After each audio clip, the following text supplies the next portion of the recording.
Perjuangan gengsi koalisi dengan KIN usai kalah di Pilpres 2024. Presiden Joko Widodo menerima kunjungan Perdana Menteri Papua Nugini. Agus Harimurti Yudhoyono mengungkapkan 2 kasus mafia tanah di Jawa Tengah. Tidak terima ditegur oleh pihak pengelola, seorang wanita mengrusak properti apartemen.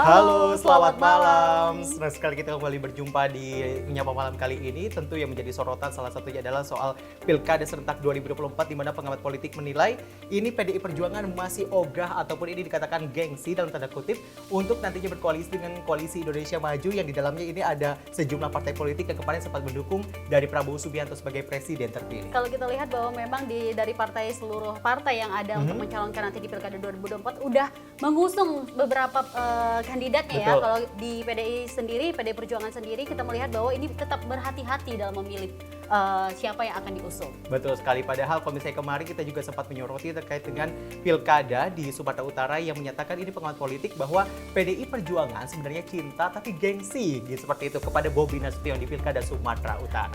Dan juga ada informasi terkait Presiden Joko Widodo yang terima kunjungan Perdana Menteri Papua Nugini. Betul sekali, karena kalau bisa kita ketahui bersama Dewi dan juga pemirsa, ini pengaliran listrik dari Indonesia ke Papua Nugini ini terus ditambah oleh pemerintah Indonesia.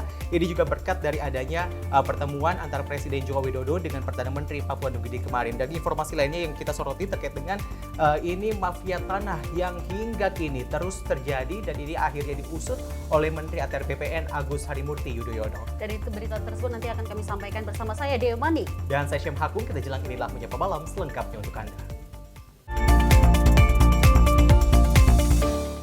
Kita masuk ke informasi pertama di Menyapa Malam edisi kali ini dengan informasi jelang penyelenggaraan Pilkada Serentak 2024. Komisi 2 DPR RI meninjau kesiapan Kota Surakarta, Jawa Tengah. Di mana juga kesiapan Kota Surakarta dinilai sudah maksimal. Di antaranya dilihat dari persiapan TPS hingga tahapan pelaksanaannya. Melalui video yang diunggah di akun sosial media Instagram @dpr_RI, Komisi 2 DPR meninjau kesiapan Kota Surakarta dalam rangka penyelenggaraan Pilkada Serentak 2024. Anggota Komisi 2 DPR RI sekaligus Ketua Tim Kunjungan Kerja Spesifik ke Kota Surakarta, Muhammad Toha menyampaikan pihaknya sudah mendengarkan KPU di 4 kabupaten kota, bahwa kesiapan Pilkada di Surakarta sudah maksimal, diantaranya dilihat dari keuangan, koordinasi dengan pemerintah kabupaten kota, persiapan TPS, hingga tahapan pelaksanaannya. Lebih lanjut dijelaskan dalam setiap tahapan pihaknya akan selalu mengawasi dan juga memberikan masukan dan saran seperti yang dilakukan saat pemilu legislatif sebelumnya. Saran saya mendatangi mereka dan melakukan atau menyampaikan bahwa jangan sekali-sekali menyelewengkan atau menyalahgunakan kewenangannya sebagai KPU maupun Bawaslu. Ya, bekerja yang normatif, jangan juga kengguh itu tergiur oleh iming-iming ya, iming-iming. Jangan juga takut kalau diintervensi atau dipaksa oleh pihak-pihak tertentu. Dalam kesempatan itu disampaikan bahwa pemilu legislatif menjadi evaluasi dalam penyelenggaraan Pilkada pada November mendatang. Dari Jakarta, tim redaksi Sinpo TV melaporkan. Kita lanjut informasi berikut ini, di mana nama Ketua Umum PSI Kaisang Pangarep muncul di Bursa Pilgub Jakarta dan Jawa Tengah 2024. Namun hingga kini Kaisang belum mengungkapkan arah sikapnya di Pilkada Serentak 2024. Lagi dan lagi dirinya meminta kepada publik untuk menunggu kejutan di bulan Agustus mendatang.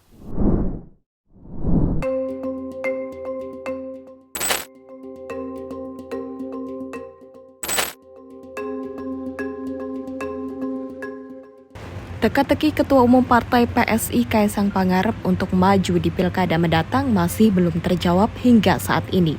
Nama Kaisang masuk dalam bursa calon di Pilkada Jakarta dan Jawa Tengah 2024.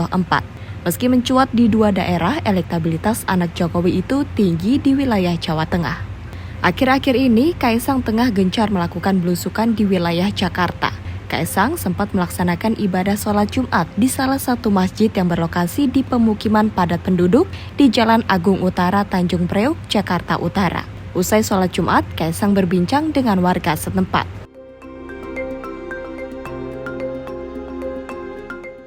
Merespon sejumlah hasil survei soal dirinya yang digadang-gadang maju di Pilkada, Kaisang kembali menegaskan kepada publik untuk menunggu kejutan politik di bulan Agustus mendatang. Meski demikian, ia menilai Jawa Tengah merupakan salah satu provinsi terbesar yang ada di Indonesia, sehingga mempunyai masalah yang cukup kompleks untuk diselesaikan. Ya, nggak apa-apa. Balik lagi, kita harus tahu Jawa Tengah ini salah satu provinsi terbesar, salah satu yang terbesar di Indonesia, dan saya rasa Jawa Tengah ini punya masalah yang cukup kompleks. Jadi ketika saya masuk di salah satu bursa, ya saya hanya bisa mengucapkan alhamdulillah gitu aja. Ini ya alhamdulillah aja. Tapi baik lagi untuk Jakarta ataupun Jawa Tengah, seperti yang saya bilang, tunggu kejutannya di bulan Agustus.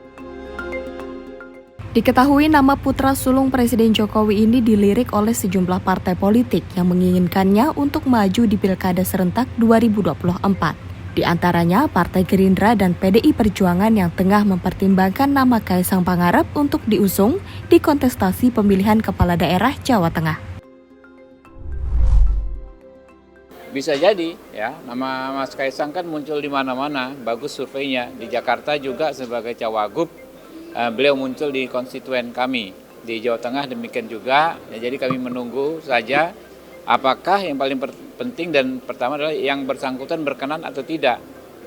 Kalau ada signal yang cukup kuat, misalnya yang bersangkutan berkenan, tentu kami akan bahas di internal partai kami dan di Koalisi Indonesia Maju. Iya, saya pikir kalau Jawa Tengah kan kampungnya Pak Jokowi besar di sana, keluarganya juga kemarin keluarga besar Pak Jokowi all out memenangkan Pak Prabowo di Jawa Tengah. Ya, jadi kalau Mas Kaisang maju, saya pikir sambutannya pasti akan luar biasa dari konstituen kami. Ya.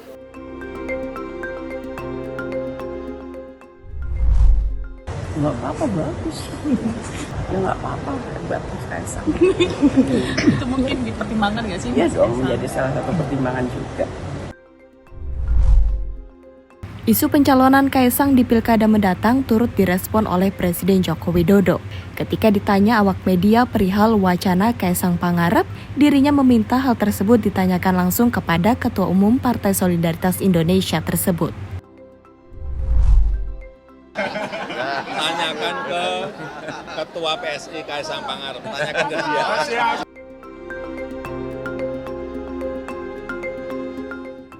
Sebelumnya Jokowi juga membantah bahwa dirinya menyodorkan nama Ketua Umum PSI yang sekaligus merupakan putranya Kaisang Pangarep ke partai politik untuk maju dalam Pilgub Jakarta.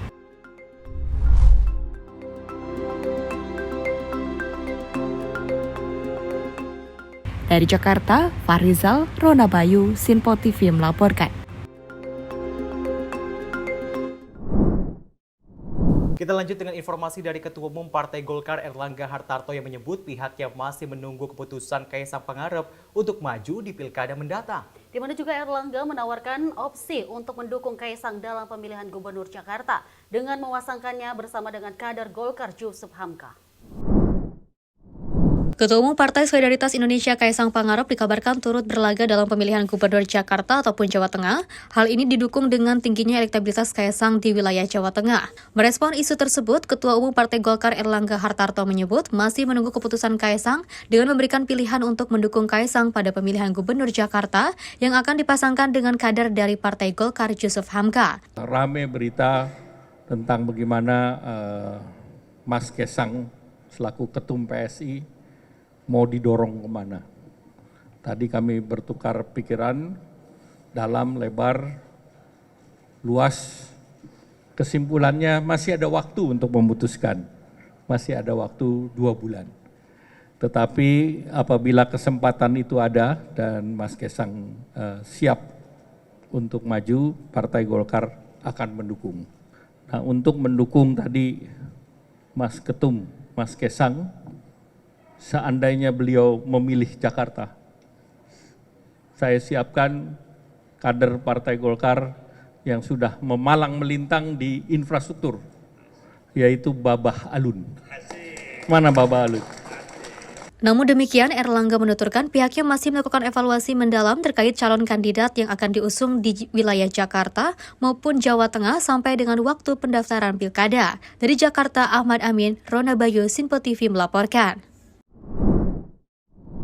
Ya, informasi yang baru saja Anda simak terkait dengan Golkar yang sebelumnya juga ada Kaisang Pangarep yang hingga kini juga belum menyatakan dukungan kemanakah arah politik dari Golkar di Jawa Tengah dan juga Jakarta. Karena ini menunggu keputusan dari Kaisang Pangarep untuk nantinya maju di pilkada. Karena hingga kini anak dari ataupun anak bungsu dari Presiden Jokowi ini masih belum memutuskan untuk nantinya maju di pilkada apakah di Jakarta ataupun Jawa Tengah. Karena Dewi dan juga pemirsa kalau kita ketahui bersama memang di gelaran pilkada 2024 nama Kaisang Pangarep ini menjadi yang teratas lantaran adanya survei dari Jokowi Effect dari survei LSI seperti itu. Dan kita juga masih menyimak bahwa kalau misalnya di Jawa Tengah ini nama Kaisang teratas ya kalau kita lihat dari 3 kandidat, tapi di Jakarta seperti apa? Karena banyak sekali partai-partai yang juga mengusulkan nama Kaisang Pangarep ini untuk mencalonkan di Jakarta nih, Syam. Betul sekali, apalagi kalau misalnya tadi Golkar ini sudah melirik nantinya bahkan kalau misalnya dari Yusuf Hamka menyatakan ada koalisi Ka'bah seperti itu yang menyatakan bahwa koalisi Abah dan juga Kaisang Babah seperti itu.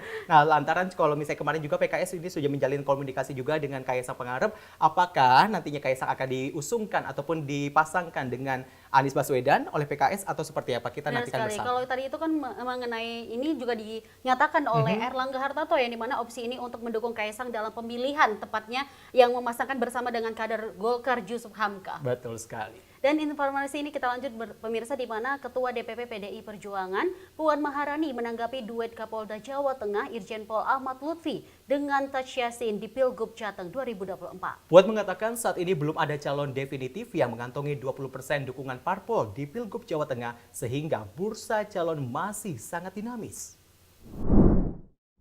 Puan Maharani menuturkan PDI Perjuangan masih melakukan pemetaan untuk seluruh wilayah yang akan melaksanakan Pilkada 2024. Puan juga mengatakan PDIP masih menjalin komunikasi dengan sejumlah parpol untuk menentukan duet terbaik yang akan diusung pada Pilkada. Untuk Pilkada, kami masih melakukan pemetaan wilayah, kemudian pemetaan nama-nama, juga survei-survei. Jadi memang nantinya bagaimana, apakah kita akan bersama dengan siapa calon yang akan kita sandingkan, siapa dengan siapa, itu masih kita akan coba komunikasikan dengan partai lain juga, dan siapa yang akan menjadi calon juga masih belum final. Jadi kita masih lakukan pemetaan di wilayah dan melakukan survei-survei. Untuk Jawa Tengah, untuk maju di Pilgub Jawa Tengah itu butuh kursi 20 kursi, untuk maju 20 kursi. Sampai hari ini kan belum tahu apakah sudah cukup atau belum. Jadi akan bersama siapa dan siapa ya monggo saja, tapi harus mencukupi kursi yang memang menjadi persyaratan. Dari Jakarta, Sri Dewi Andayani, Dava Rizkiano, Simpo TV melaporkan. Sementara saat ini pilkada serentak yang tinggal menghitung bulan membuat sejumlah partai politik mulai berkoalisi dan mendeklarasikan dukungan kepada sosok terbaiknya. Namun hal ini berbeda dengan PDI Perjuangan yang hingga kini masih belum menentukan nama di sejumlah pilkada. Pengamat politik menilai PDI Perjuangan masih terbawa nuansa pilpres hingga menyinggung merosotnya kader yang berpotensi. Ya, kalau melihat hal ini, memang PDI Perjuangan dalam posisi dilema. Karena dia masih terbawa pilpres, semestinya ia maju saja untuk Jawa Timur. Dan ini pilkada, bukannya pilpres. Ini pilkada ini adalah lokal. Kemenangannya adalah kemenangan daerah pemilihan.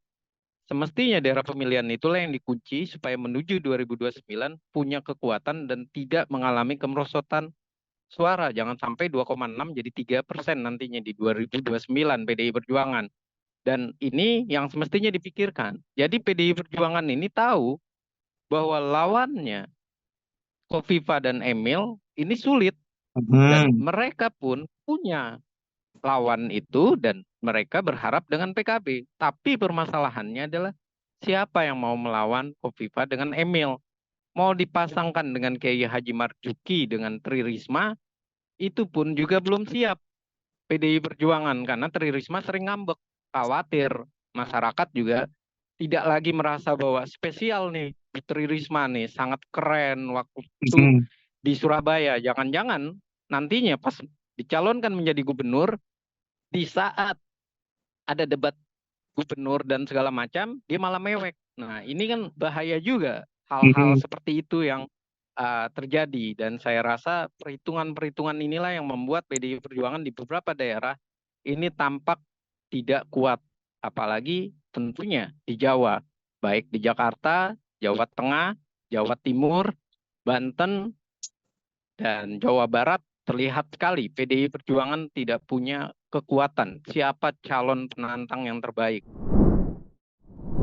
Kita lanjut dengan informasi retaknya hubungan Bobi Nasution dengan PDI Perjuangan dinilai menjadi penghambat partai berjuluk Banteng hingga kini belum menentukan nama untuk maju di Pilkada Sumatera Utara 2024. Dan menurut pengamat politik Efrija menyatakan bahwa jika kader PDI Perjuangan berbesar hati, maka arah politiknya pasti akan memikirkan usulan dari Puan Maharani.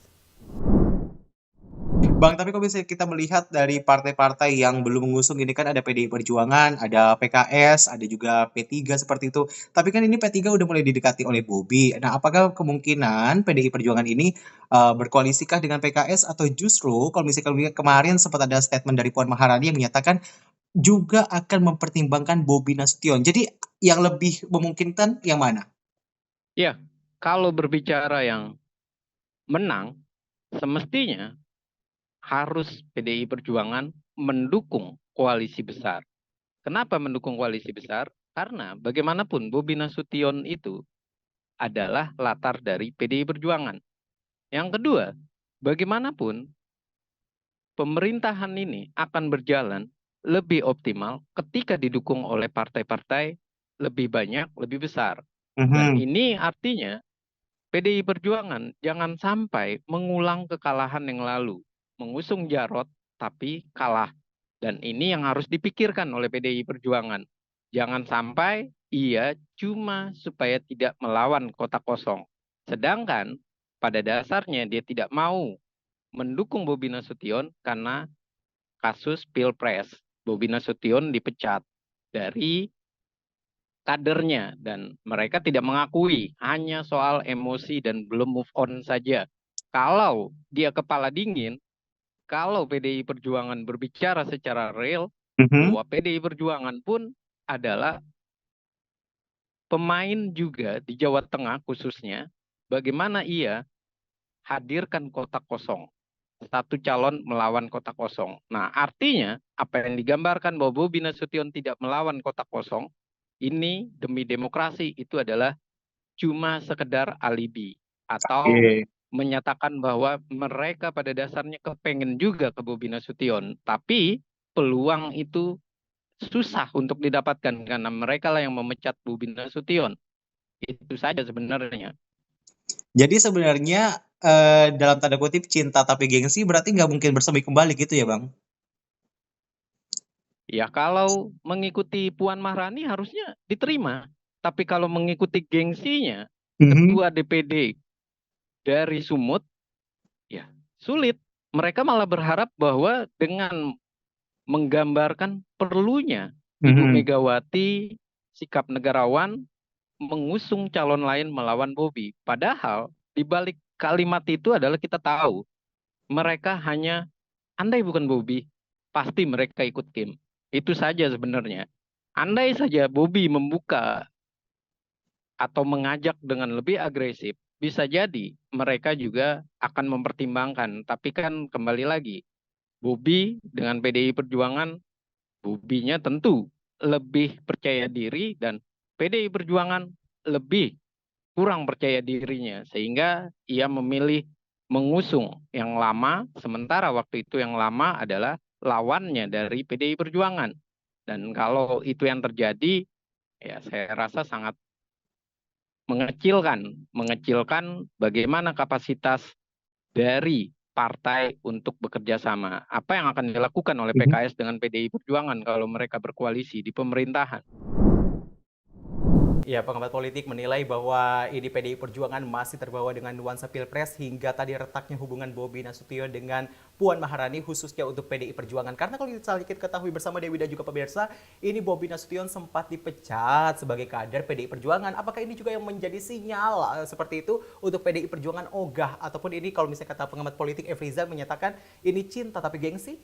Tapi informasi sebelumnya kalau kita melihat bahwa Puan Maharani ini akan memanggil Kaisang Pangarep untuk apakah nantinya akan ada koalisi bersama dengan PSI atau seperti apa. Kita masih menunggu hasilnya lebih tepatnya. Betul sekali, karena kalau bisa kita menyatakan juga dari sejumlah bisa dibilang ini pertemuan ataupun koalisi PDI Perjuangan selalu ini mengusungkan nama untuk bisa dikatakan sebagai tanda kutip penyusup, karena kalau misalnya di Pilkada Jawa Tengah ataupun di Jawa Timur lalu ini Hovifah sempat diusung oleh Emil Dardak, tapi ini tiba-tiba PDI Perjuangan mengusulkan nama untuk dijadikan wakil dari Hovifah Indar Parawansa, tapi itu tidak digubris sekalipun oleh Hovifah Indar Parawansa. Kalau menurut pandangan pengamat juga ini ada sedikit berhati-hati ya untuk Pilkada 2024 kali ini, atau belum move on sebelumnya dari Pilpres. Betul sekali. Apakah ini juga akan menjadi penentuan untuk nantinya di Pilkada 2029? Kita nantikan bersama sikap PDI Perjuangan. Beragam informasi lainnya hadir sesaat lagi, tetaplah bersama kami.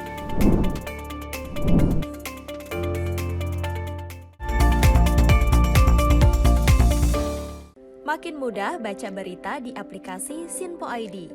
Pilih rubrik berita yang kamu suka seperti berita hukum, politik, peristiwa, budaya, olahraga, gaya hidup, dan berita dari kancah dunia. Selain itu, supaya nggak ketinggalan info update, kamu juga bisa cek laman utama berita terkini dan menyalakan notifikasi. Download aplikasi Sinpo ID sekarang juga.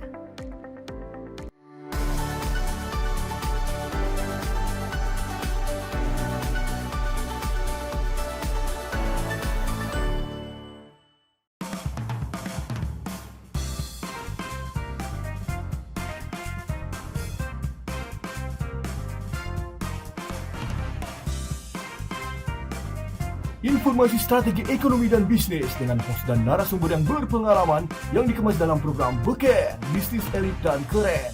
Setiap Sabtu dan Minggu pukul 16.00 hanya di Sinpo TV. Bersama saya, Roni Francis. Dan saya, Doni De Keizer. Saksikan program Beken, Bisnis Elit dan Keren hanya di Sinpo TV. Cara mudah dapatkan informasi dengan satu aplikasi. Download app Sinpo ID.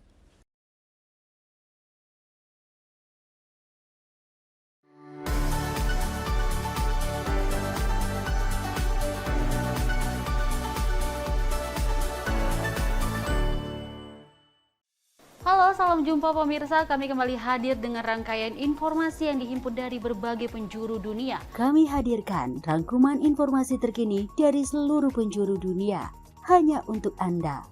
Informasi paling penting dan sajian berita menarik kami sajikan hanya di Sinpo Dunia.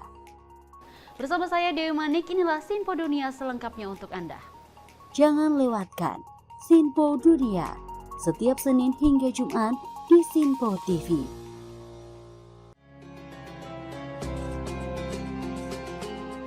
Sambut pagi hari dalam program Ngopi, obrol perkara ilmu bersama Ustadz Ahmad Haris dan Bunda Suri Susanti. Setiap hari pukul 5 pagi hanya di Sinpo TV.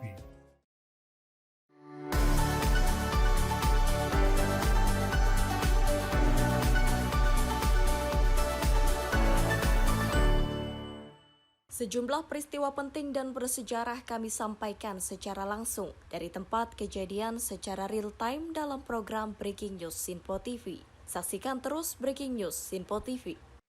Halo, salam jumpa pemirsa. Senang sekali kita kembali hadir menjumpai Anda dalam Menyapa Malam ini. Rangkuman informasi berkualitas siap temani Anda di malam hari. Sajian berita teraktual yang menjadi pembicaraan kami hadirkan ke layar kaca. Laporan dari berbagai peristiwa kami sajikan ke ruang informasi Anda. Kami hadirkan topik yang jadi sorotan dengan nuansa kekinian. Bangga sekali yang melihat sepak bola Indonesia akhirnya seperti itu. Selain main di Qatar, Presiden juga ikut nih ya, para menteri. Tapi bukan di Qatar. Ya, di Gorontalo. Ini di Gorontalo pada saat meninjau panen raya seperti itu, panen raya jagung di Provinsi Gorontalo. Dan kita berharap kok peristiwa-peristiwa seperti ini jauh-jauh lah ya, benar kan Andi ya. Karena mengerikan curanmor, terus kayak kejadian seperti tadi yang nggak kita duga, nggak kita sangka, yang kita jauh-jauhkan nih.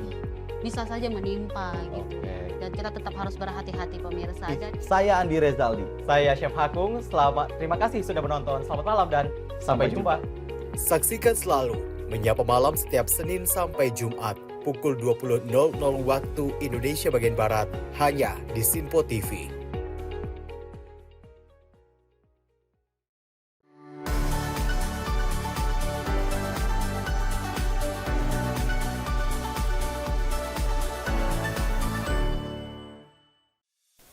Apa kabar pemirsa? Senang sekali saya Sally Siregar dapat menjumpai Anda dalam Simpo Dunia Sepekan. Kami temani akhir pekan Anda bersama sanak saudara dan keluarga tercinta. Dengan sajian informasi yang unik dan menarik dari berbagai negara. Pastinya kami akan memberikan berita yang unik dan menarik yang kami rangkum dalam Simpo Dunia Sepekan. Jangan lewatkan Sinpo Dunia Sepekan setiap Sabtu dan Minggu hanya di Sinpo TV. Cara mudah dapatkan informasi dengan satu aplikasi. Download app Sinpo ID.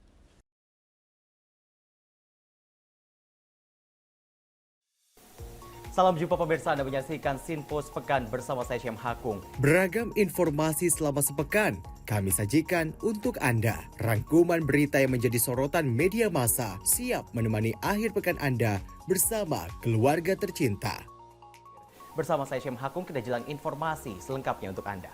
Kami hadirkan Sinpo Sepekan setiap minggu pukul 6 pagi hanya di Sinpo TV.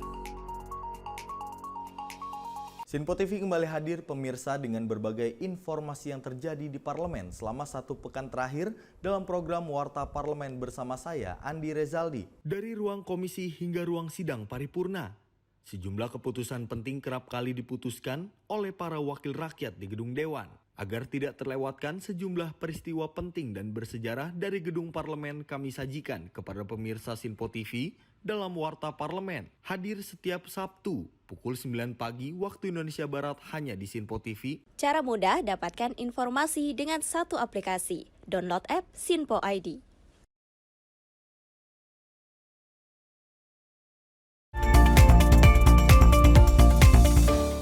Anda masih menyaksikan Menyapa Malam bersama saya Deo Manik dan rekan saya Syam, dan kita lanjut informasi berikut ini. Di mana Presiden Joko Widodo menerima kunjungan Perdana Menteri PM Papua Nugini di Istana Bogor, Jawa Barat. Kunjungan ini merupakan kedua kalinya bagi James Marape di Indonesia. PM James Marape tiba di Istana Bogor pukul 10 waktu Indonesia Barat. Tiba di halaman Istana Bogor, James Marape langsung disambut Jokowi. Jokowi lalu memperkenalkan menteri yang hadir ke James Marape. Begitu juga sebaliknya, James Marape memperkenalkan ke Jokowi sejumlah delegasi yang turut mendampinginya. Jokowi lalu mengajak James Marape menuju ruang teratai untuk berfoto sekaligus mengisi buku tamu. Setelah itu keduanya menuju ke veranda istana untuk berdiskusi santai menikmati pemandangan kebun raya Bogor yang berada tepat di depan Istana Kepresidenan Bogor. Usai dari veranda, Jokowi dan James Marape nantinya akan melakukan pertemuan bilateral di ruangan oval. Diketahui sejumlah kerjasama telah terjalin antara Indonesia dan Papua. Terakhir pada Mei 2024 lalu, Indonesia dan Papua Nugini telah menandatangani setidaknya 2 kerjasama di Jayapura, Papua. Pertama yakni kesempatan kerangka kerjasama pembangunan dan teknis. Kedua, kerjasama pelatihan peningkatan kapasitas diploma karir menengah. Dari Jakarta, tim redaksi Sinpo TV melaporkan.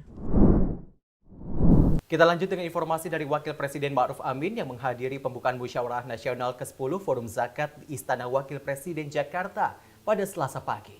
Dan juga dalam kesempatan tersebut, Wapres ini meminta penyaluran zakat tepat sasaran, terutama pada program terkait dengan pengentasan kemiskinan. Wakil Presiden Ma'ruf Amin memberi sambutan dalam pembukaan Musyawarah Nasional ke-10 Forum Zakat di Istana Wapres Jakarta pada Selasa 16 Juli 2024. Wapres meminta penyaluran zakat tepat sasaran, terutama pada program yang berkaitan dengan pengentasan kemiskinan. Lebih lanjut, Wapres menjelaskan potensi zakat harus bisa dioptimalkan agar menjadi instrumen penting dalam pembangunan demi mewujudkan keadilan sosial di masyarakat. Selain itu, peran zakat dalam pengentasan kemiskinan ekstrim perlu terus dioptimalkan. Sejumlah langkah strategis dalam penguatan tata kelola zakat penting untuk didorong, diantaranya penguatan regulasi untuk menjawab dinamika kebutuhan masyarakat hingga penyusunan peta jalan sebagai acuan dan arah kebijakan strategis pengelolaan zakat menuju Indonesia Emas 2045. Pada titik inilah zakat dapat menjadi salah satu solusi melalui mekanisme redistribusi pendapatan untuk memenuhi kebutuhan primer dari mustahik agar terangkat dari garis kemiskinan. Saya meyakini dengan adanya gerakan zakat yang masif, niscaya akan menghasilkan daya yang kuat untuk mengatasi permasalahan kemiskinan di masyarakat. Lebih lanjut, Ma'ruf juga meminta kebermanfaatan zakat dalam upaya pengentasan kemiskinan tidak hanya diarahkan untuk mengentaskan garis kemiskinan ekstrim dari penerima zakat atau mustahik, melainkan juga untuk memberdayakan mustahik agar bertransformasi menjadi pembayar zakat atau muzaki. Dari Jakarta, tim redaksi Sinpo TV melaporkan.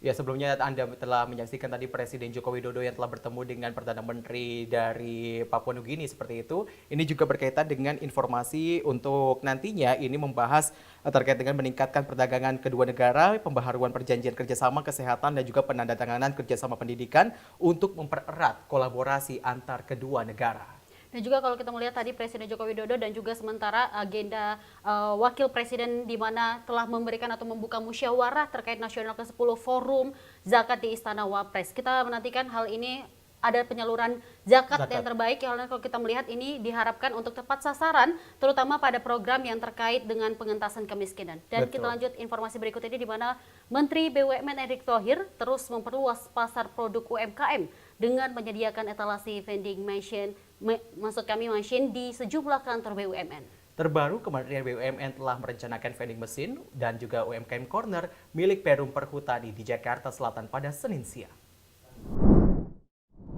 Staf khusus Menteri BUMN Arya Sinulinga mengatakan inisiatif ini bertujuan untuk mempermudah akses masyarakat untuk mendapatkan produk UMKM. Dirinya pun berharap vending machine juga dilakukan oleh BUMN dapat menjadi nilai tambah bagi UMKM dan perhutani di era modern saat ini. Sementara itu, Direktur Utama Perum Perhutani Wahyu Kuncoro menyampaikan, perhutani berkomitmen untuk meningkatkan kualitas hidup masyarakat desa hutan serta mengoptimalkan manfaat hutan produksi bersama. Lebih lanjut, peresmian vending machine produk UMKM ini sekaligus wujud langkah nyata BUMN dan perhutani dalam meningkatkan daya jual produk UMKM terutama produk hasil pemanfaatan hutan. Dari Jakarta, Sri Dewi Andayani, Ahmad Mutia, Sinpo TV melaporkan.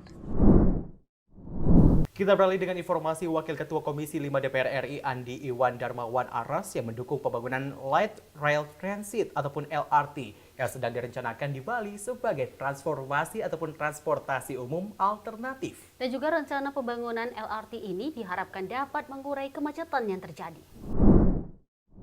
Tingkat kemacetan di Bali dinilai semakin tinggi seiring dengan volume kendaraan yang terus bertambah. Sementara ruas jalan yang ada saat ini masih kurang memadai untuk menampung lonjakan tersebut. Menanggapi situasi tersebut, melalui video yang diunggah di akun sosial media Instagram @dpr_ri, Wakil Ketua Komisi 5 DPR RI Andi Iwan Darmawan Aras mendukung pembangunan Light Rail Transit atau LRT yang sedang direncanakan dan diharapkan dapat mengurai kemacetan yang terjadi. Menurutnya, pembangunan LRT ini perlu dikoordinasikan dengan baik dengan pemerintah setempat, baik itu pemerintah provinsi ataupun pemerintah kabupaten, dalam rangka penyiapan lahan dan kelancaran pelaksanaan. Lebih lanjut, ia menjelaskan, jalur LRT ini jangan sampai mematikan usaha-usaha ataupun investasi lain seperti perhotelan. Ia mendorong agar wisatawan domestik maupun internasional betul-betul mendapatkan layanan fasilitas dalam rangka menjangkau daerah-daerah wisata yang diharapkan. Untuk alternatif transportasi umum ya, kita tahu bahwa memang Bali ini tingkat kemacetannya cukup tinggi, mengingat jalan-jalan yang ada ini memang standarnya masih kurang memadai, sehingga memang dibutuhkan alternatif transportasi seperti LRT. LRT ini saya kira yang perlu dikoordinasikan dengan baik dan pemerintah daerah setempat. Dari Jakarta, tim redaksi Sinpo TV melaporkan. Kita lanjut informasi, ada selama 14 hari 35 kepolisian resor atau Polres di wilayah Polda Jawa Tengah ini menggelar operasi patuh Candi 2024. Kapolda Jawa Tengah Irjen Pol Ahmad Lutfi mengimbau kepada seluruh masyarakat untuk mematuhi aturan lalu lintas dengan penuh kesadaran dan juga tanggung jawab. Dimulainya operasi Patu Candi 2024 dilaksanakan apel gelar pasukan di lapangan apel Mapolda Jateng pada Senin 15 Juli 2024. Sebanyak 2.510 personil akan diterjunkan dalam operasi yang berlangsung serentak di 35 Polres mulai 15 hingga 28 Juli 2024. Apel gelar pasukan dipimpin di Lantas Polda Jateng, Kombes Pol Sony Irawan dan diikuti ratusan personel gabungan termasuk Barisan POM TNI, personel Polda Jateng serta perwakilan dari dinas terkait. Dirlantas menyatakan bahwa operasi ini bertujuan untuk menciptakan kondisi Kamsel Tipkar Lantas pasca Hari Bayangkara 2024. Operasi ini mengedepankan upaya primitif dan juga preventif yang bersifat humanis dengan harapan dapat menurunkan angka pelanggaran, kecelakaan lalu lintas, dan fatalitas korban serta meningkatkan disiplin masyarakat dalam berlalu lintas. Ia membeberkan target pelanggaran dalam operasi ini meliputi pengemudi yang menggunakan HP saat berkendara, pengemudi di bawah umur, pengemudi tanpa sabuk pengaman, hingga pengendara yang terpengaruh oleh alkohol. Dari Jakarta, tim redaksi Sinpo TV melaporkan.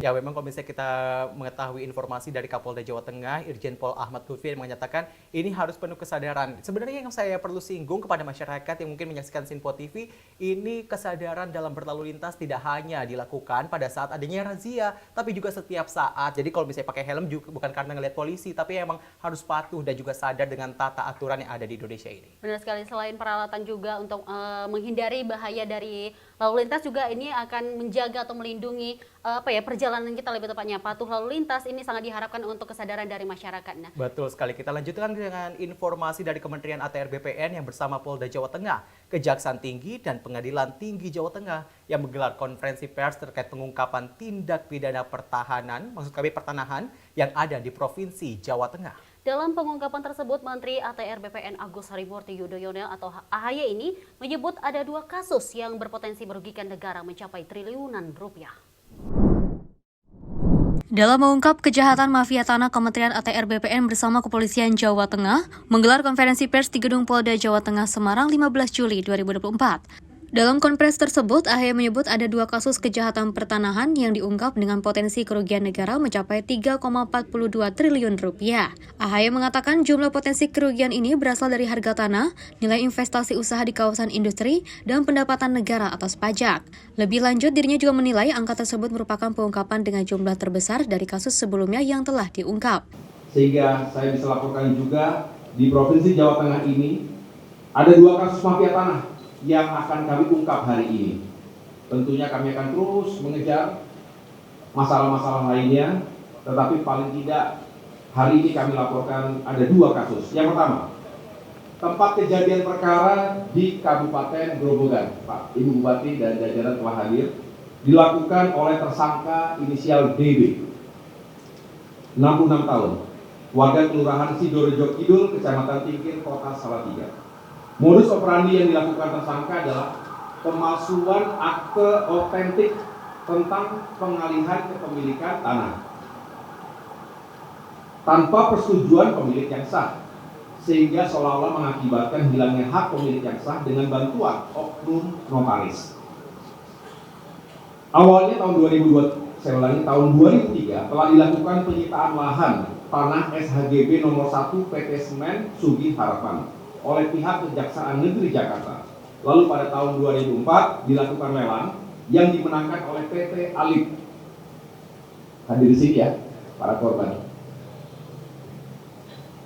Selanjutnya pada tahun 2010 hingga 2011 mulai terjadi pemalsuan dokumen untuk mengalihkan hak dari PT Alif kepada tersangka DB. Untuk itu, dengan terungkapnya kasus ini, maka kami menyelamatkan potensi kerugian masyarakat dan negara sebesar kurang lebih 3,41 triliun rupiah. Nilai itu kami hitung berdasarkan terhambatnya rencana investasi, termasuk rencana pembangunan kawasan industri. Jadi ini Pak Kapolda terbesar sampai dengan hari ini yang telah kami ungkap dari antara kasus-kasus yang lain. Dari Semarang, Jawa Tengah, Fahrizal, Sinpo TV melaporkan. Ya, mafia tanah yang terus merajalela di negeri kita tercinta ini tentunya harus diberantas dengan tadi salah satu yang dilakukan oleh aksi yang langsung ini dari Menteri ATR BPN yang bekerja sama dengan sejumlah pihak seperti itu dari penegak hukum yang ada di Provinsi Jawa Tengah. Tadi bahkan disampaikan bahwa ini kerugian negara mencapai triliunan rupiah. Ini sangat disayangkan. Sangat disayangkan sekali karena kalau kita melihat bahwa ternyata banyak sekali insiden yang seperti ini terjadi dan ini baru terungkap di 2024 dan kita nantikan nanti seperti apa kebijakan yang dilakukan. Mungkin masih banyak mafia-mafia lainnya yang akan dituntaskan oleh Menteri ATR BPN. Karena ini baru di Jawa Tengah saja, Dewi. Ini belum di seluruh Indonesia. Nanti kita pastikan, kita nantikan aja seperti apa kebijakan yang dilakukan oleh Agus Harimurti yang selama menjabat jadi Menteri ATR. Dan informasi selanjutnya pemirsa kami akan hadir, namun usai jeda tersebut nanti ya pemirsa akan mendapatkan informasi terkait Sinpo International News Report.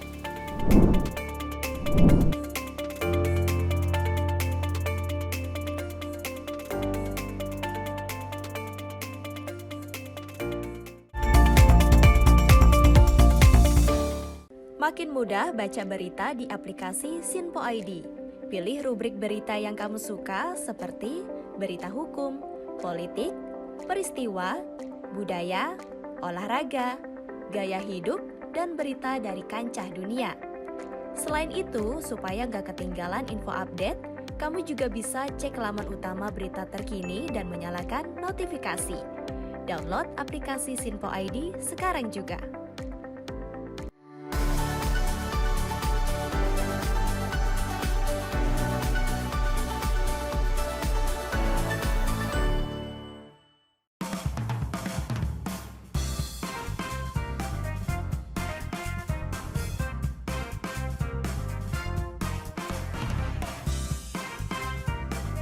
Informasi strategi ekonomi dan bisnis dengan host dan narasumber yang berpengalaman yang dikemas dalam program Beken, Bisnis Elit dan Keren. Setiap Sabtu dan Minggu pukul 16.00 hanya di Sinpo TV. Bersama saya, Roni Francis. Dan saya, Doni De Keizer. Saksikan program Beken, Bisnis Elit dan Keren. Hanya di Sinpo TV.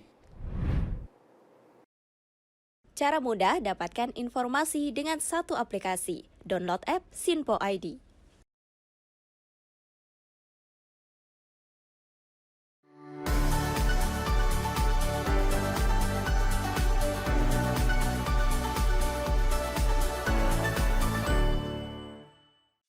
Halo, salam jumpa pemirsa. Kami kembali hadir dengan rangkaian informasi yang dihimpun dari berbagai penjuru dunia. Kami hadirkan rangkuman informasi terkini dari seluruh penjuru dunia hanya untuk Anda. Informasi paling penting dan sajian berita menarik kami sajikan hanya di Sinpo Dunia. Bersama saya Dewi Manik, inilah Sinpo Dunia selengkapnya untuk Anda. Jangan lewatkan Sinpo Dunia setiap Senin hingga Jumat di Sinpo TV.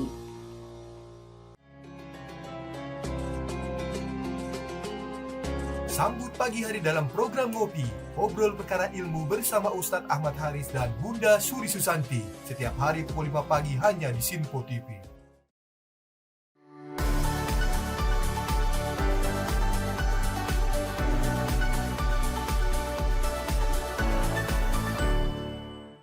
Sejumlah peristiwa penting dan bersejarah kami sampaikan secara langsung dari tempat kejadian secara real time dalam program Breaking News Sinpo TV. Saksikan terus Breaking News Sinpo TV. Halo, salam jumpa pemirsa. Senang sekali kita kembali hadir menjumpai Anda dalam Menyapa Malam ini. Rangkuman informasi berkualitas siap temani Anda di malam hari. Sajian berita teraktual yang menjadi pembicaraan kami hadirkan ke layar kaca. Laporan dari berbagai peristiwa kami sajikan ke ruang informasi Anda. Kami hadirkan topik yang jadi sorotan dengan nuansa kekinian. Bangga sekali yang melihat sepak bola Indonesia akhirnya seperti itu. Selain main di Qatar, Presiden juga ikut nih ya, para menteri. Tapi bukan di Qatar. Ya, di Gorontalo. Ini di Gorontalo pada saat meninjau panen raya seperti itu, panen raya jagung di Provinsi Gorontalo. Dan kita berharap kok peristiwa-peristiwa seperti ini jauh-jauh lah ya, benar kan Andi ya. Karena mengerikan Curanmor, terus kayak kejadian seperti tadi yang nggak kita duga, nggak kita sangka, yang kita jauh-jauhkan nih bisa saja menimpa gitu. Dan kita tetap harus berhati-hati pemirsa. Saya Andi Rezaldi, saya Chef Hakung. Terima kasih sudah menonton. Selamat malam dan sampai jumpa. Saksikan selalu Menyapa Malam setiap Senin sampai Jumat pukul 20.00 waktu Indonesia bagian Barat hanya di Sinpo TV.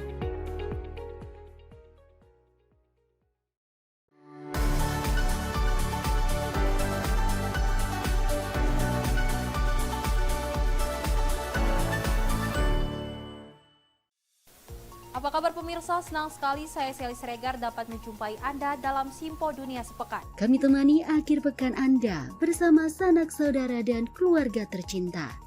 Dengan sajian informasi yang unik dan menarik dari berbagai negara. Pastinya kami akan memberikan berita yang unik dan menarik yang kami rangkum dalam Simpo Dunia Sepekan. Jangan lewatkan Simpo Dunia Sepekan setiap Sabtu dan Minggu hanya di Sinpo TV. Cara mudah dapatkan informasi dengan satu aplikasi. Download app Sinpo ID.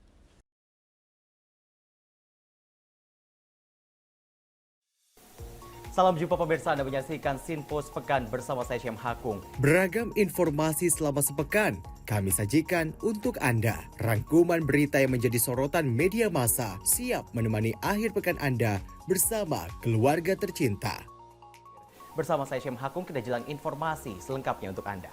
Kami hadirkan Sinpo Sepekan setiap minggu pukul 6 pagi hanya di Sinpo TV.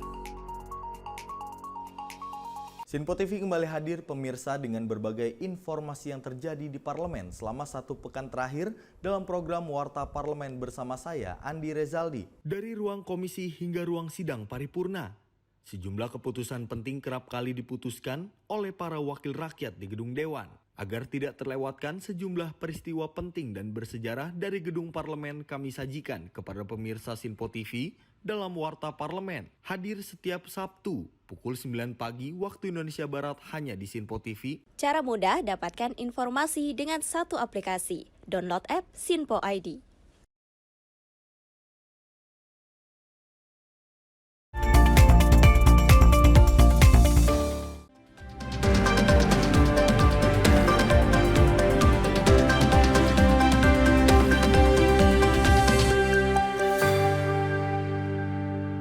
Hi, good evening. It's 8:30 in Jakarta, 9:30 in Tokyo, and 10:30 in Sydney. You are watching Sinpo International News Report. This is Vira Ananta coming back for you. The first topic, hundreds of pro-Palestinian demonstrators in the Netherlands rallied, demanding of a boycott of Israel and calling for a ceasefire in Gaza. Demonstrators said Israel attack on Gaza is very terrible and inhuman. In a video footage, hundreds of people are seen demonstrating in a pro-Palestinian rally to demand a boycott of Israel and ceasefire in Amsterdam on last Saturday. The demonstrators call for the liberation of the Palestinian population. During the demonstration, one of the demonstrators said the Israel government until now continued to do the same action by supplying weapons to its troops to slaughter Palestinians. He called this action inhuman and very terrible. So we will continue to increase pressure through more demonstration to be heard. Meanwhile, another demonstrator said what is happening in Gaza is very terrible, and there is not much that world can do until now. But what I can do at this time is to support demonstration to stop it. Nothing much happens for the government. They still are giving arms to Israel. And we try to put more pressure, more and more demonstrations, more and more publicity. And it should be clear that what's happening now in Gaza is totally intolerable. It is not only criminal but also inhuman. And I think we should go on the demonstrations till the government is changing its mind.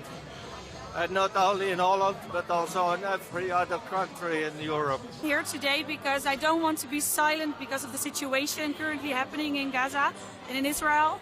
I think it's terrible and I think the world is doing not enough, far not enough. It's really terrible. There's a genocide going on and I'm supporting every demonstration that's going on to stop it.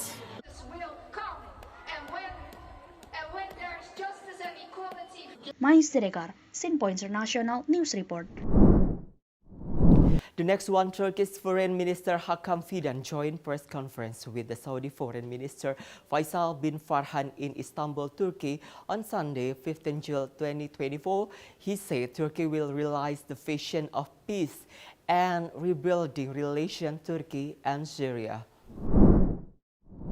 press conference in Istanbul, Turkey's Foreign Minister Hakan Fidan said the effort of the vision of peace at the initiative of Turkey to rebuild relations with Syria continue to be carried out. He said that this vision of peace has been pursued for a long time by the Turkish President Recep Tayyip, but by means of close diplomacy and open diplomacy. Previously, negotiations between Turkey and Syria have taken place at various levels in the past. Since the conflict between Turkey and Syria, which began with the outbreak of the Syrian civil war in 2011, until in August 2016 the Turkish army entered northern Syria to confront ISIS and SDF. Fidan added until now, Turkey will try various negotiations, but seeing the complexity of the situation in Syria is still taken into consideration by Turkey, which prioritizes that the independence of the Syrian territory. Fidan also appealed to the Syrian government to take advantage of this quiet period to resolve its constitutional issues and achieve peace with its opponent.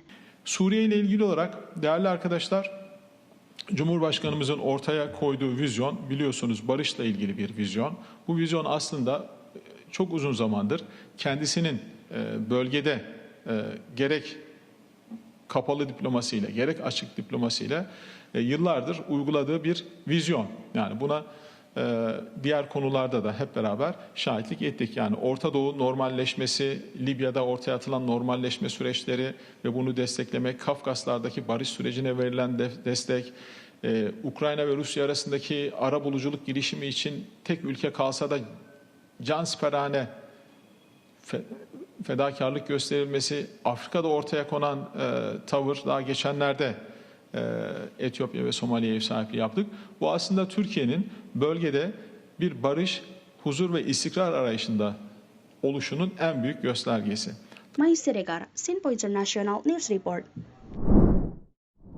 We have two former president of the U.S. Donald Trump arrive in Milwaukee to attend the upcoming Republican National Convention or RNC on Sunday, 2024. Seen in video footage, a number of security guards Donald Trump also retrieved after his shooting incident yesterday. In the latest development, former U.S. President Donald Trump has arrived in Milwaukee to attend the upcoming Republican National Convention, a day after surviving an assassination attempt. He arrived on Sunday, the day before the meeting was held for 4 days, which start from Monday, 15 July 2024. The party conference in Milwaukee will continue as planned, despite the shooting incident on Saturday night at a rally in Pennsylvania. In the video footage aired by Variety, seen Trump descending the steps of the plane while waving his hand to the citizens of the Republic who gathered to welcome him to elect him as presidential candidate in 2024. Since the number of Trump's security also retrieved by increasing the number of his security guards. Mai Siregar, Sinpo International News Report. Niger's Prime Minister Ali Lamin Zain has accused France of allegedly intervening to create instability in the Aix region. He says France is related with its neighbors Ivory Coast and Benin to support the country tensions. Regional order tension due to Economic Community of West African States, which imposed sanctions on alliance of Sahel countries after the military coup that took over the country's power, still continue, and it's increasingly aggravated due to the intervention of the influence of foreign powers. During the first Alliance of Sahel Countries Summit, the Prime Minister of Niger, Ali Lamine Zain, in Niamey last week said that France is a country that doesn't support the escalation of tension in the region. France's intervention is considered to have strengthened cohesion.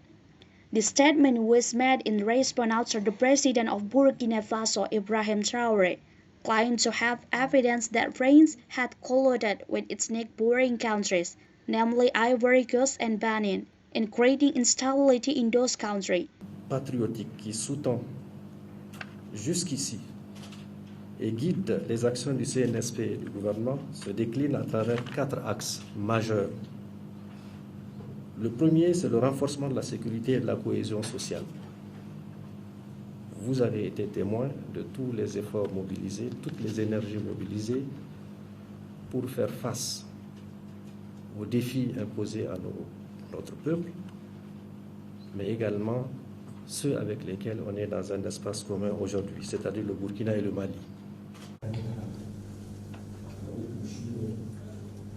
Le deuxième axe de cette vision, c'est la promotion de la bonne gouvernance. Depuis le début, le chef de l'État, les membres du CNSP et l'ensemble des membres du gouvernement travaillent dans le respect de cette éthique qui est essentielle lorsque on gère les affaires publiques. Et plus tard, il y aura un bilan. Le troisième, c'est le développement des bases de production pour la souveraineté économique. Bien entendu, si on règle la question de la sécurité, si on règle la question de la meilleure gestion, évidemment, on va passer à l'étape de ce qui doit constituer la base productive.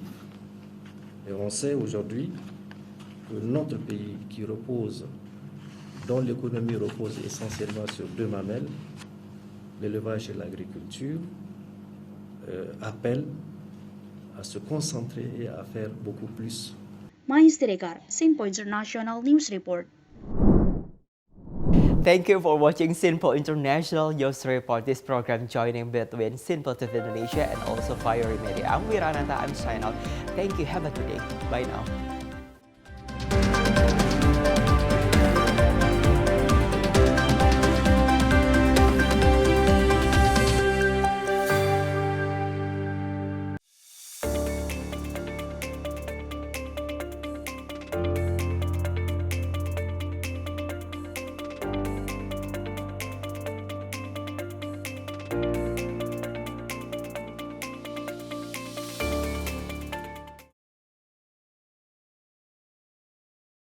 Makin mudah baca berita di aplikasi Sinpo ID. Pilih rubrik berita yang kamu suka seperti berita hukum, politik, peristiwa, budaya, olahraga, gaya hidup, dan berita dari kancah dunia. Selain itu, supaya nggak ketinggalan info update, kamu juga bisa cek laman utama berita terkini dan menyalakan notifikasi. Download aplikasi Sinpo ID sekarang juga.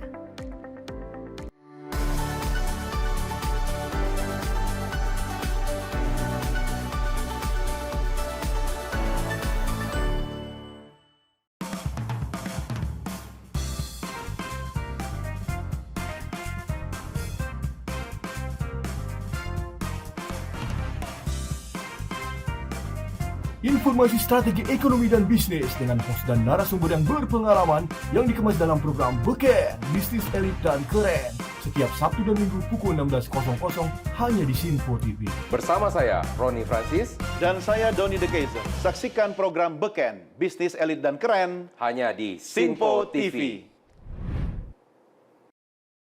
Cara mudah dapatkan informasi dengan satu aplikasi. Download app Sinpo ID.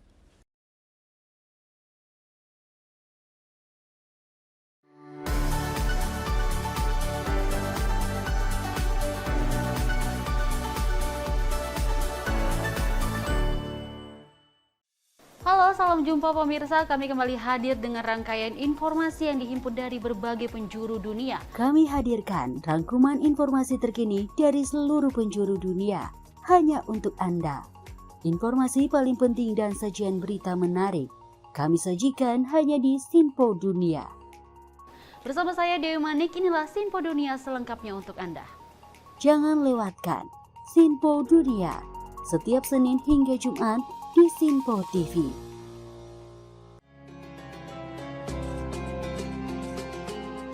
Sambut pagi hari dalam program Ngopi, obrol perkara ilmu bersama Ustadz Ahmad Haris dan Bunda Suri Susanti. Setiap hari pukul 5 pagi hanya di Sinpo TV.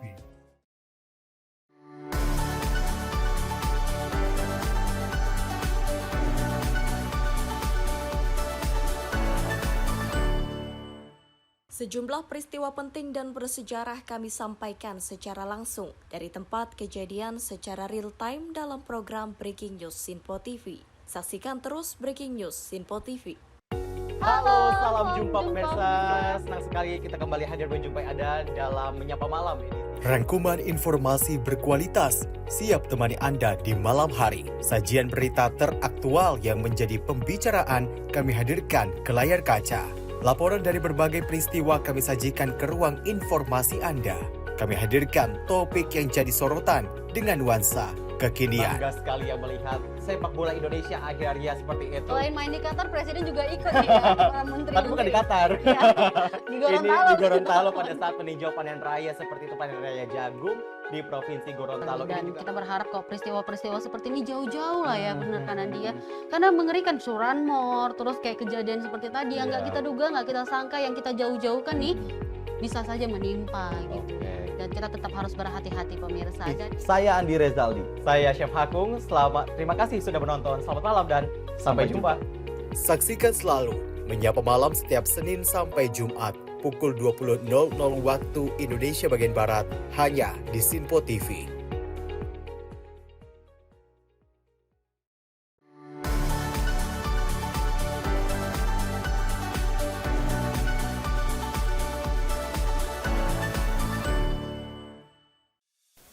Apa kabar pemirsa? Senang sekali saya Sally Siregar dapat menjumpai Anda dalam Simpo Dunia Sepekan. Kami temani akhir pekan Anda bersama sanak saudara dan keluarga tercinta. Dengan sajian informasi yang unik dan menarik dari berbagai negara. Pastinya kami akan memberikan berita yang unik dan menarik yang kami rangkum dalam Simpo Dunia Sepekan. Jangan lewatkan Sinpo Dunia Sepekan setiap Sabtu dan Minggu hanya di Sinpo TV. Cara mudah dapatkan informasi dengan satu aplikasi. Download app Sinpo ID.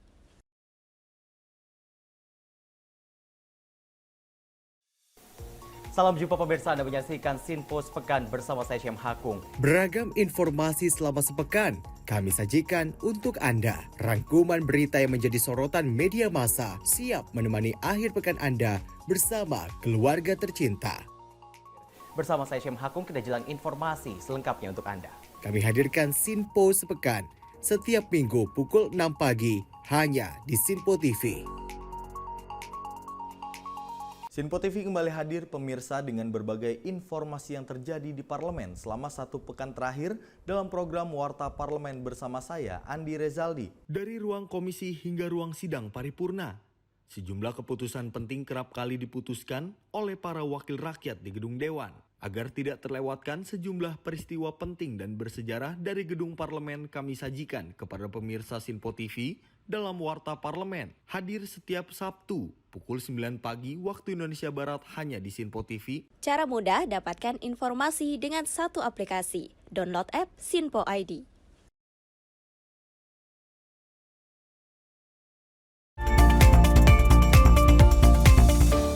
Kembali Anda menyaksikan Menyapa Malam dan kita lanjut informasi berikut ini pemirsa. Aksi perampokan toko emas terjadi di Kecamatan Payung, Kabupaten Bangka Selatan pada 13 Juli lalu.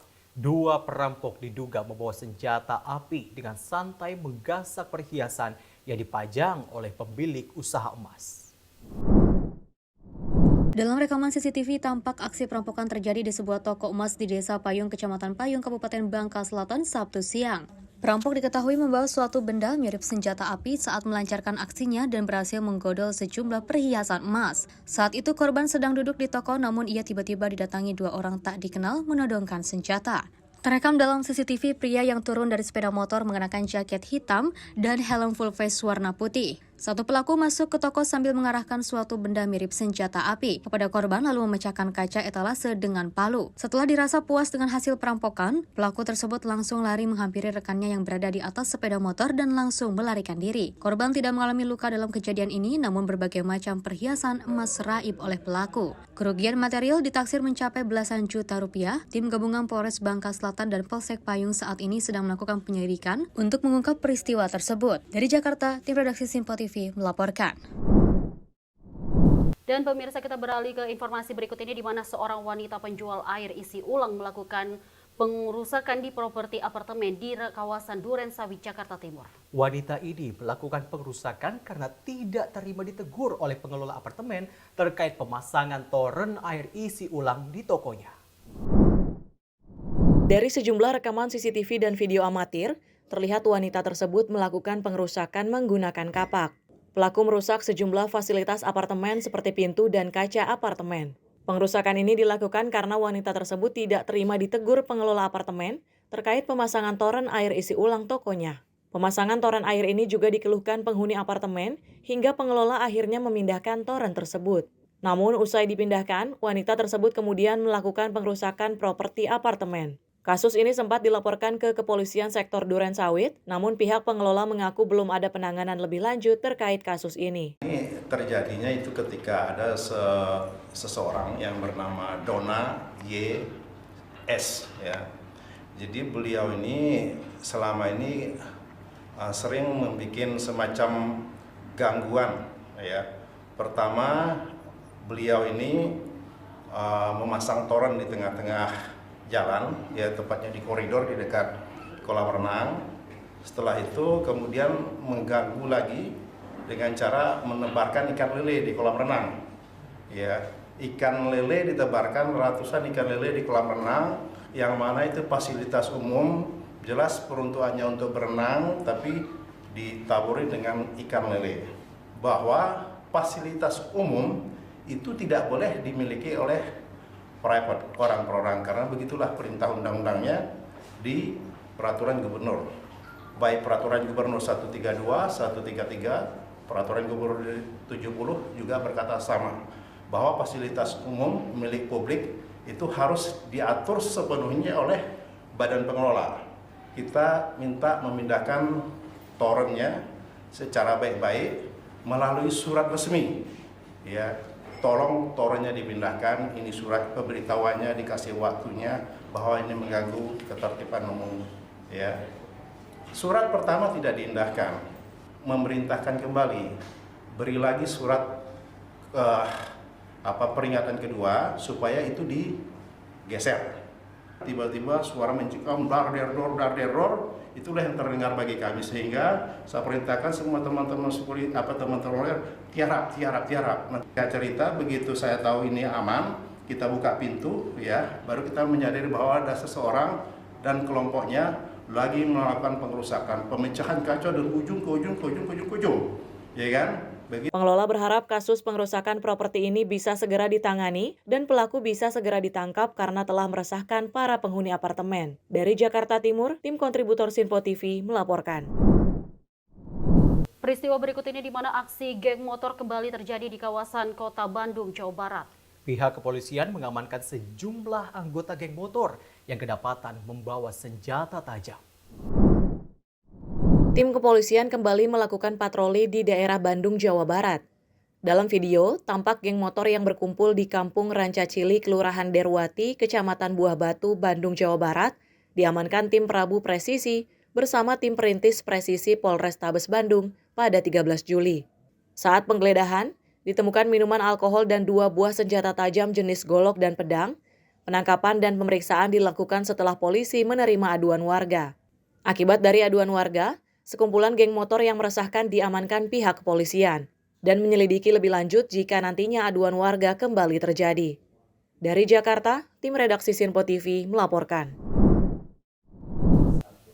Informasi berikut ini di mana Polres Metro Jakarta Pusat melakukan operasi Nilai Jaya yang digelar selama 2 minggu yang bertujuan untuk menurunkan angka peredaran narkotika. Dari operasi Nilai Jaya yang dilakukan, Polres Metro Jakarta Pusat telah mengungkap dan juga menangkap 26 tersangka serta mengamankan narkotika jenis sabu seberat 2 kg. Kapolres Jakarta Pusat Kombes Pol Susatyo Purnomo mengumumkan hasil dari operasi Nilai Jaya yang dilakukan jajaran Polres Metro Jakarta Pusat selama 2 pekan. Operasi ini dilakukan mencakup kawasan Kalipasir, Menteng, Jakarta Pusat yang kerap menjadi tempat ajang transaksi narkotika. Susatyo menjelaskan 26 tersangka yang berhasil ditangkap dinyatakan positif amfetamin atau positif menggunakan narkotika jenis sabu. Akibat perbuatannya, para pelaku yang diamankan kini dijerat dengan pasal 114 ayat 2, subsidiar pasal 112 ayat 2, dan pasal 114 ayat 1, subsidiar pasal 112 ayat 1 tentang narkotika dengan ancaman hukuman maksimal pidana mati. Lebih lanjut, Kapolres Metro Jakarta Pusat berharap dengan penangkapan para tersangka dapat mengurangi peredaran narkoba serta memberikan edukasi yang lebih baik kepada masyarakat demi menciptakan generasi emas hingga lingkungan yang lebih aman dan juga sehat. Dari Jakarta, Tim Liputan Sinpo TV melaporkan. Masih terkait dengan peristiwa narkoba di mana jajaran Sat Narkoba Polresta Bogor Kota meringkus 26 tersangka penyalahgunaan narkoba. Pelaku ternyata masih ada yang berstatus mahasiswa, bahkan ada yang merupakan pasangan suami istri. Dari tangan tersangka, petugas berhasil mengamankan barang bukti berupa ganja, sabu, hingga tembakau sintetis. 26 orang ditetapkan sebagai tersangka atas kasus penyalahgunaan narkoba di sejumlah wilayah Kota Bogor. Para tersangka terlibat dalam peredaran narkoba jenis sabu, ganja, hingga tembakau sintetis. Pengungkapan ini terjadi bermula dari informasi yang diberikan Satgas Kampung Tanggung Bebas dari Narkoba di wilayah Bogor Selatan. Selain penangkapan salah satu tersangka yang berstatus mahasiswa sebagai pengedar sabu, polisi juga meringkus pasangan suami istri yang menjadi kurir sabu di wilayah Kota Bogor. Ironisnya, sang istri yang baru saja menghirup udara bebas, kini kembali terjerat kasus serupa, namun kini bersama suaminya. Dalam operasi antik yang berlangsung dalam sepekan terakhir, polisi berhasil meringkus 26 tersangka. Petugas juga berhasil mengamankan sejumlah barang bukti 491 gram sabu dan 2.151 gram ganja kering, serta ganja tembakau sintetis sebanyak 131 gram. Dari 26 tersangka ini, diantaranya adalah 2 orang residivis, ya, di mana barang bukti yang dapat disita adalah sabu sebanyak 491,25 gram, kemudian ganja 2.150 gram atau 2,1 kg, kemudian tembakau sintetis 131 gram. Dari 20 perkara ini terdapat salah satunya adalah pasangan suami istri yang nekat untuk mengedarkan narkotika. Ini pun hasil dari Satgas Kampung Bebas Narkoba, ya, Satgas yang dibentuk oleh Sat Narkoba yang berada di Cikaret. Kebetulan kedua orang tersangka ini adalah pendatang di wilayah Cikaret tersebut. Atas dasar laporan dari Satgas itu, kemudian Sat Narkoba Polresta Bogor Kota melakukan pengungkapan terhadap suami istri yang rela melaksanakan menjadi kurir narkoba di wilayah Cikaret. Para tersangka dijerat dengan Undang-Undang Narkotika dengan ancaman hukuman 5 hingga 20 tahun penjara. Dari Kota Bogor, tim kontributor Sinpo TV melaporkan. Memang peredaran narkoba di seluruh penjuru Indonesia masih terus dilakukan oleh aparat kepolisian. Bahkan yang terbaru tadi informasi yang kami sampaikan kepada Anda dari Polres Metro Jakarta Pusat dan juga dari Polresta Bogor Kota yang intinya ini menangkap 26 tersangka, sama-sama 26 tersangka di Bogor dan juga Jakarta Pusat. Bahkan di Jakarta Pusat ini ada yang masih berstatus sebagai mahasiswa dan juga ada yang menjadi peredar narkoba dari pasangan suami istri. Sangat disayangkan sekali karena kita melihat bahwa memang selain mahasiswa, anak-anak dan juga keluarga ini sangat berdampak ya. Itu kita berharap ini menjadi pelajaran juga buat kita agar menjauhkan barang berbahaya ini dari sekitar kita. Betul sekali, apalagi informasi yang kami dapatkan ini memang tidak main-main seperti itu karena banyak sekali jenis narkoba yang tadi juga berhasil diamankan oleh pihak kepolisian, baik itu dari yang di Jakarta Pusat dan juga di kawasan Polresta Bogor Kota. Benar sekali. Dan informasi tadi sekaligus menutup akhir jumpa kita dalam Menyapa Malam kali ini. Saya Dewi Manik. Saya Syem Hakum. Terima kasih telah menonton. Selamat malam dan sampai jumpa.